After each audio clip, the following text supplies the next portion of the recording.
I got the chair and the light back there for the folks who complained about the empty room.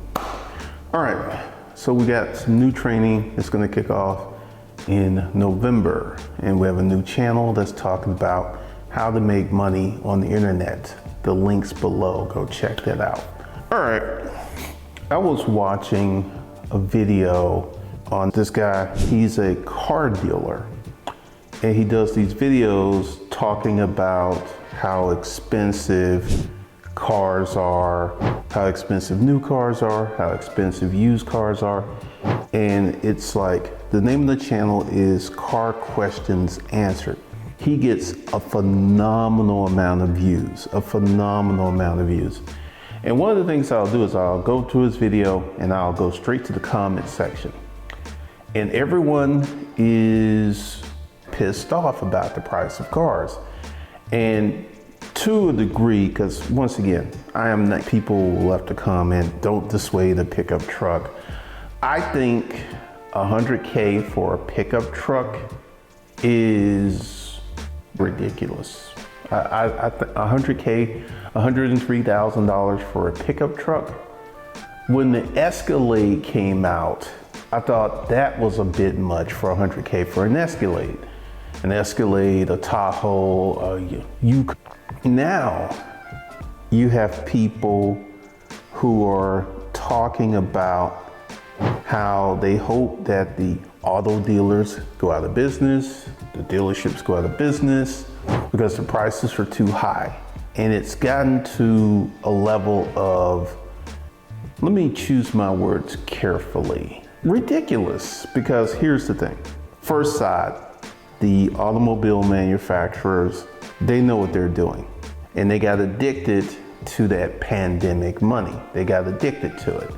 And this is why I don't even think Ford makes cars anymore. Correct me if I'm wrong, but I'm not even sure Ford makes cars. They went to pickup trucks and SUVs because that's where the money was.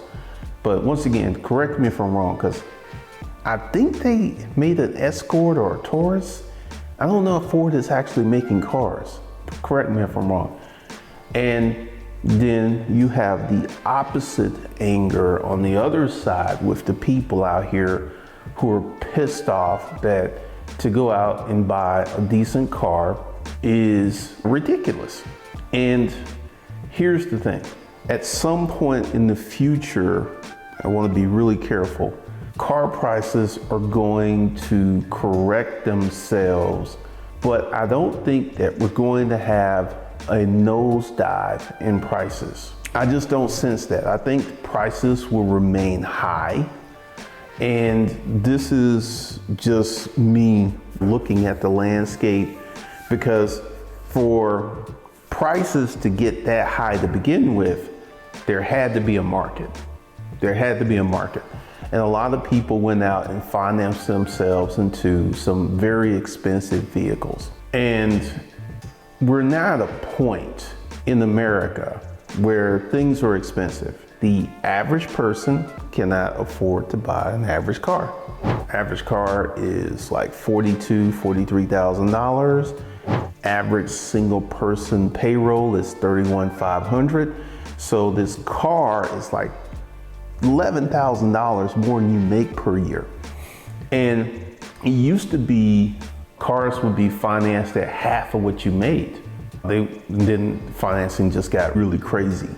And also, now in America, the average person, there's a multitude of channels talking about real estate. And this is really interesting. There's channels talking about the high price of cars. There's channels talking about the high price of real estate. And these channels get phenomenal views. Honestly, just like with the price of cars, I don't think the price of housing is going to crash anytime soon. And let's go ahead and talk about pricing. Because one of the things is, and this is something that I saw, you're seeing price cuts. But let's go ahead and really dive into that. So you had a house that, and now the same house is $500,000. And they cut the price by $50,000, which brings the house down to $450,000. The house is still $200,000 more than it was in 2019. So we will see price cuts, we will see adjustments, we will see these things, but I don't really think that we're going to see a crash where houses are going to go back to their 2019 prices. I don't see that. And let me explain to you why. With the thing that's going on with the economy, and this is why I call it the new economy, there are people who are supporting the housing market. Even though there are less houses on sale, even though mortgage companies are laying people off like crazy, there's still a market, there's still people getting houses, there's still mortgages, there's still people buying houses. And if interest rates, and we'll find out really soon if the Fed is going to raise interest rates in November and December, if the interest rates come down, just like from 8% to 5%, this is going to create a buying frenzy, which is just going to push the price of real estate up. I don't really see real estate crashing. And this right here brings us to a different conversation. Do you want to live in America? This is your choice. You can live in America, or you can go get a passport and move to Portugal, to Thailand, or do you want to live here in America? Because this is the conversation we're going to have today. If you want to live in America, let's go ahead and talk about some things we know. Living in America is expensive. We're not going to fight about that. You're not going to get a disagreement with me. Living in America is expensive. So if you want a house, the house is going to be expensive. If you want a nicer car, today I actually saw 3 dealer tags. People are buying cars. You gotta make a choice here. Are you going to do what you need to do to be able to exist in America? Or are you just gonna keep making videos to post on TikTok? Because yes, you're frustrated. Yes, you're harried. Yes, you're literally going to the grocery store and seeing 2 or 3 bags and you spent $80 to $100 for 2 or 3 bags. When I was a kid, if you went to the store with $100 and spent that $100, you would come out that store with 10 to 15 bags full of food. I'm talking beef, cheese, whatever. You would have a lot of food for $100. And it's just very different. It's just really different today. Cost of cars, cost of houses, cost of food, cost of rent. It's expensive. It's expensive to live in America. And this is the conversation I want to have with you.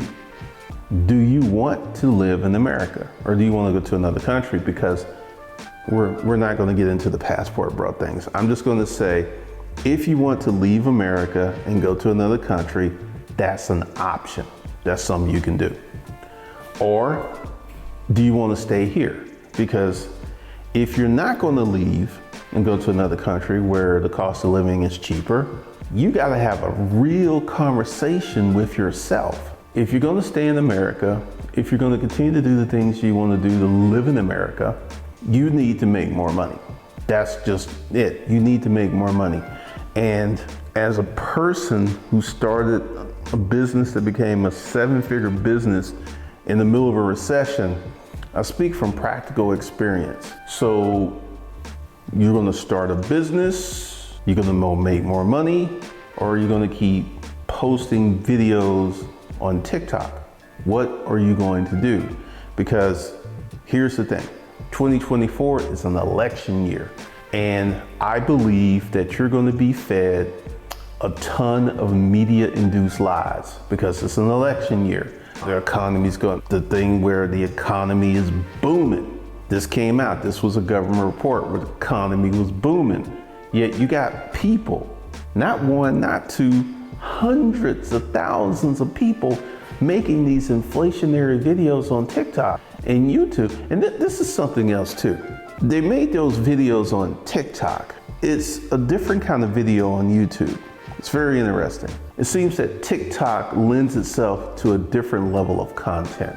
And one of the things that's going to happen, once again, it's your choice. You're a citizen of the United States of America. You can do what you want to do. You can continue to make videos and post them on your TikTok talking about how bad things are. There was a lady, she was a British lady.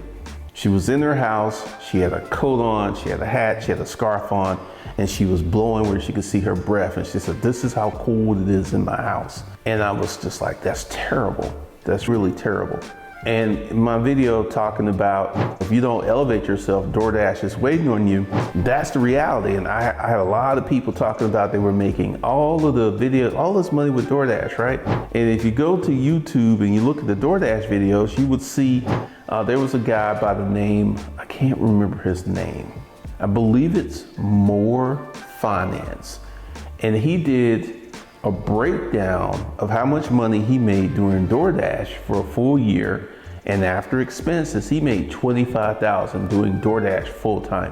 And he also has a YouTube channel, which also, he doesn't talk about his YouTube income, but I feel that Nugs, another guy who was doing DoorDash, Nugs was saying he was making $4,000 to $6,000 a month from YouTube.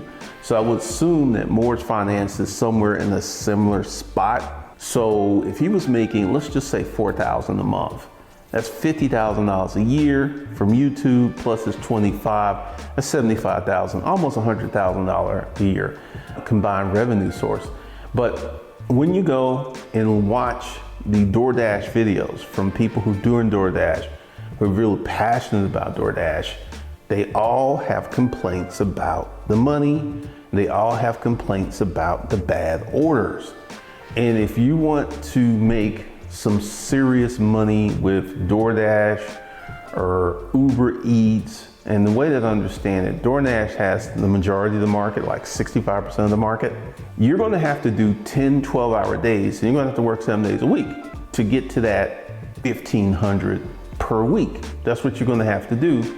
It's possible, it's on the table, it's something you can do, but that's where you're gonna be. And I remember years and years ago, and let me just go ahead and say this. I was driving for Uber so I could write a book about Uber. I don't even know where the book is. That was such a long time ago. I think it was like 2014. I actually had a dedicated day where I made 750 gross, spent about 60 bucks in gas. So that was $6.90 on a Saturday doing Uber. But I drove from 10 a.m. in the morning to 1 o'clock at night. And I'm gonna tell you, my last ride was someone from Howell Mill up to somewhere in Gwinnett. I was yawning and it was just like, I barely got home alive. I was like, I'm not doing this again.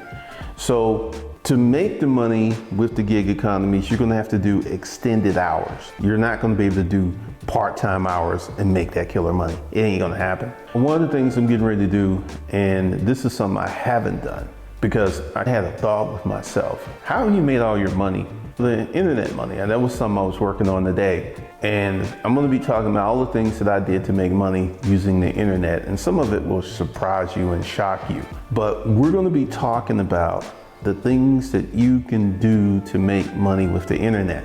And I'm not gonna be talking about Forex, and I'm not gonna be talking about trading, because those are things that you have to put up money, and if you don't do options trading or Forex trading and stuff correctly, you could literally blow up your account, which is what a lot of people do. And we're not gonna be talking about that, but we'll be talking about things that you can do on the internet to make more money, starting a YouTube channel. And this is something else that's really interesting.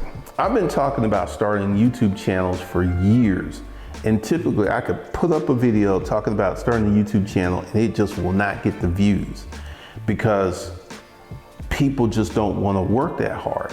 In my opinion, that's just my opinion of what's going on. People just do not want to do the work to actually get a YouTube channel up and started, because one of the things that happens with YouTube is it's a process, it's a journey. And we'll be talking about that. I'm probably gonna call it YouTube school. But one of the things that you have to do if you're going to get into business, you're gonna have to work. You're gonna have to work. This is the reality. You're gonna have to work. There is no secret, sneaky, easy thing that you can do that can make a lot of money without doing the work. You will have to work. When I started in 2009, I had the YouTube channel, I had a blog, and I was working on my book. October 2009, I had the YouTube channel, my blog, and my book. And that's when I started making money. But I had to work. You have to work. It's just not going to come to you. It's not going to just float up to you. There is no hack. I saw a video that had me rolling. I'm not even going to talk about it because it's just so fantastical that glitz and glamour really pulls people in. It really pulls people in. But essentially, 2009 was a year that changed my life because I started an internet business. And I did not know how it was going to change my life because I was just looking for something to do after the storage auction business, and literally it completely changed my whole life.